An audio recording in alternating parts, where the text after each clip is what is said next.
Randy. Yes, sir. So you expressed the shock. Yes.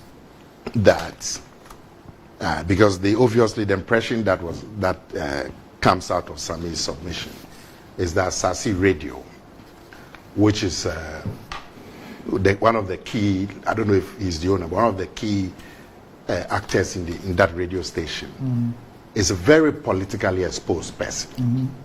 So the shock is that such a politically exposed person acquiring that property, obviously there is something immoral about it, political connections and so on. And you express shock. And obviously, your shock has been sustained. Clearly, Asasi Radio did not buy this from the state. So the political connection and using it to acquire state property is gone.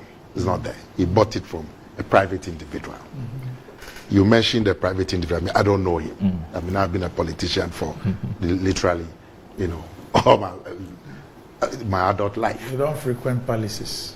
But I don't know this man. But obviously he's a private citizen.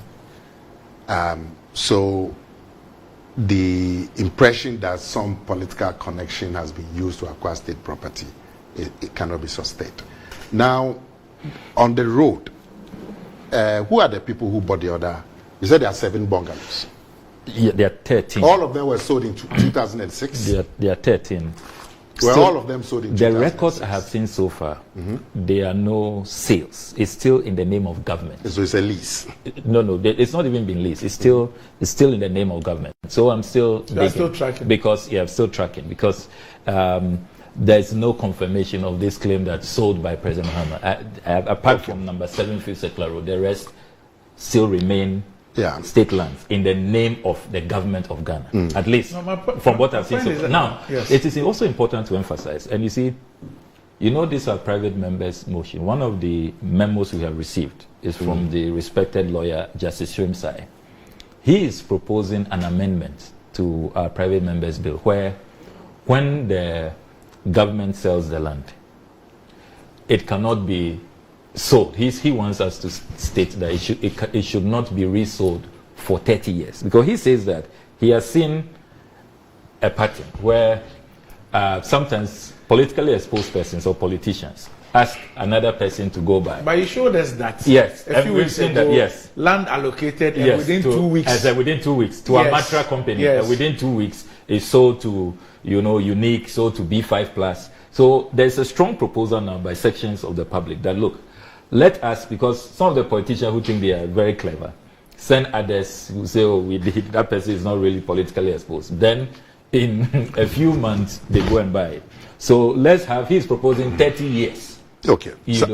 Where it cannot be resold. Let me have But here, why I thought that this point should be made forcefully is that the claim that let's blame President Mahama.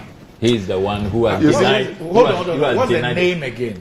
The name of number 7. No. The name of the person. Fosuaba Akwesi Banahene. Was that not the Get Fund administrator when you were in office?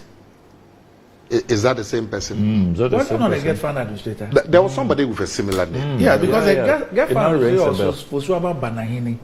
But unless maybe somebody has the same name. Wow, interesting. But Randy, unless somebody has the same name. Yeah, maybe. Beyond the political football, Mahama sold it, Akufo-Addo sold it, Kufuor sold it. Beyond that, because these land sales to individuals, I'm saying that it's been sanctioned by the Accra Redevelopment Plan. So, in Rawlins's time, under the Accra Redevelopment Plan, people bought state lands.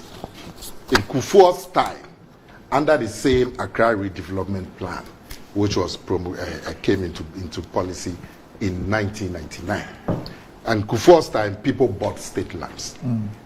In Mahama's time, people bought state lands. So, the political football, I don't see where it ends. Every president who's come from 1999, because of that policy, they've sold state lands. The sentiment now is that we need to control it. If you are going to control it, the last time Samuel Kuyetu was suggesting that politicians should not be allowed. I don't see how that's going to work. Because people will come under different guises. People will come under different guises. We are in this country where senior politicians sold and bought land and registered in the name of their 8-year-old children and so on. So that would not work.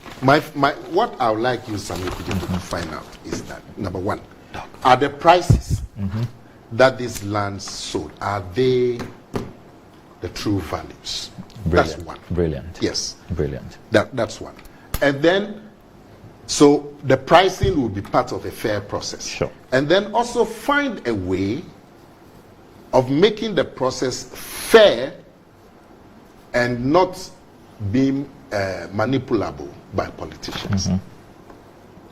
Otherwise, if we want to protect what is left, let's ban completely. If you ban politicians, and you are still selling the land, other people will move in and buy them. Yeah. So if the intention is that let's now protect what is left, and that this policy that came in 1999 has been led to abuses, the process is not transparent, there are sweetheart deals, the pricing and all of that, let's find ways of correcting it. Or let's just stop it, put a moratorium on it, let Parliament pass a bill. If you leave any loophole, if you say politicians shouldn't buy, but this class of people should buy, they will go and buy, and it's the same loss. Yeah. So think through it carefully. This you can't sell for 30 years. Yeah. It means you can buy, but you can't sell. So people will still buy them. So make it tight. Yeah. But immediately let's find out that the prices that have been paid. You know, I got this information and I was asked if I was interested way back as part of the Accra Development Plan. When you were minister. Yes. When I asked about the price and I was told the price, I said no. The real price I couldn't afford.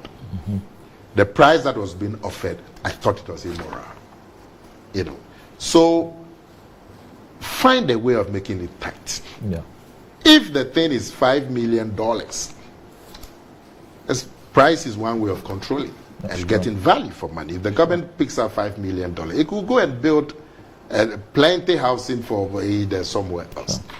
But if they are being sold way undervalued, and then the person then turns around to sell them at true value, that clearly is an abuse. And if we want to prevent those abuses, those are the things that we should be looking at in the new law. I would say that let's pass a law that will put a moratorium on this sale. Makes sense. Makes sense. For the next, let's ban it. It makes sense. But now you have a situation where you can only lease land and so on and so forth. Let's ask my arrangement. Don't leave a loophole. Yeah. If you leave a loophole, say you can buy, you can't sell, it will be exploited. If you leave a loophole, say that only politicians, other people will buy.